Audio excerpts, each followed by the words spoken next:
800 plus credit score. Is it even possible to get there from say 500 or 600? The simple answer is yes. A hard and more honest answer, it will take some work. Now, it's no lie that your credit score is top of the list of what determines your financial well-being. If you want easier approval for new loans and lines of credit, favorable rates, and fees on not just those loans but insurance too, and not to mention an easier time leasing an apartment or house, you should aim for a credit score of up to 800. The good news is I'll be talking about the best tips I have used personally to raise my credit score to 800. So you definitely want to stick around for this.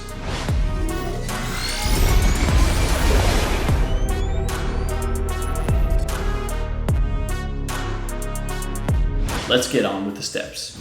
Always make your repayments on time. Now, paying bills on time seems pretty obvious. It's an almost written rule that if you don't pay something by the set deadline, you get a kind of punishment for it, usually a late penalty.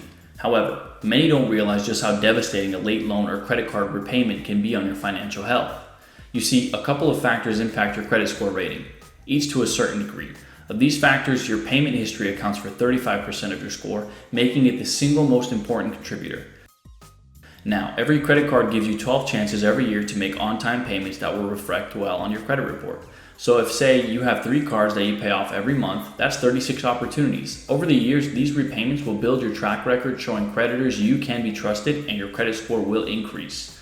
Conversely, a late payment can massively impact your credit score, deducting as much as 100 points and appearing on your record for 7 years. So that said, for credit card repayment to be considered paid on time, you need to pay the minimum balance by the last day of your billing cycle. But by paying just the minimum, you carry the remaining balance forward, accumulating more interest. If you want to stay on creditors' good books while avoiding unnecessary costs, it's always best to clear your balance on time and in full. Now, what happens if you forget to pay and are a few days late? Well, the best thing you can do is make your repayment as soon as possible, and you might just be safe. Usually credit card companies don't report a late payment until 30 days have passed. After that, it could inquire a ding on your credit report. So while you definitely pay the penalty, the late mark might not appear on your report. Once you're on track with your credit repayments, the next thing you want to do is keep your credit utilization low. Credit utilization is the second most important factor that credit bureaus look at when determining your credit score. By definition, it's the total amount you can borrow compared to your credit limit. It basically gives lenders an idea of how you handle your available credit. To calculate it, you simply divide your credit balances by the total limit and then multiply that by 100.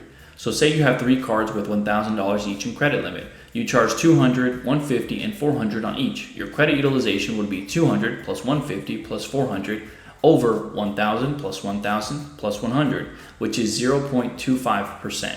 That amount, while a bit high, is below the recommended max of 30%. However, credit bureaus also look at utilization on individual cards, so even if your overall utilization is within a safe range by the chunk of the balance is on one card, as is your example would be 40% utilization, your score could still suffer. That in mind, if you're looking to grow your score to 800s, I recommend utilizing below 10%. Now, what if you need to make a large purchase and charge it on your card? What you can do here is pay up part of your balance before your statement closing date. This way, only the remaining balance is reported to credit bureaus. So you're paying your balance on time and keeping your utilization below 10%. What else can you do?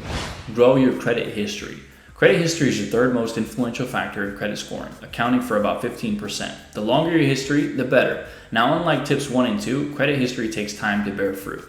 That said, lenders usually look at 3 things when considering credit history. That is, your oldest account, your newest account, the average age of all your accounts, and so on. You want to get your first credit card as soon as possible. Number 2, you don't close down an account just because you're not using it. If it has annual charges, downgrade to one that doesn't and just keep it. Otherwise, there's little else you can do other than wait and let time do the magic. As you wait to grow your credit, you also want to be careful with new credit. Now, how many new accounts you have and when you applied for them impacts your credit score by as much as 10%. Why is that? When you apply for a new card, the lender will usually do what's known as a hard inquiry. This basically means pulling out your credit report to see how you have behaved with credit in the past. Hard inquiries usually have a minor and temporary effect on your score, as it is assumed you're applying for more cards because of financial trouble. Now, this doesn't mean you shouldn't apply for new credit, as having multiple accounts will be beneficial in the long term. On-time repayments and low utilization will build your credit back up. Plus, the hard inquiries will stay on your report for just 2 years. But if you're looking to qualify for a considerable loan, such as a home loan, soon you might want to hold off on applying for a new credit card to get the best interest rates. And finally, work on your credit mix. Your credit mix influences the remaining 10% of your score. Basically, a good credit mix shows lenders that you can manage diverse credit well. For example, if you have an auto loan, adding a credit card improves your credit mix. The same with a home loan. Now, like credit history, credit mix is something that plays out with time, as it wouldn't be practical to go out and take a personal loan if you don't need one, or a mortgage if you're not planning to buy a house.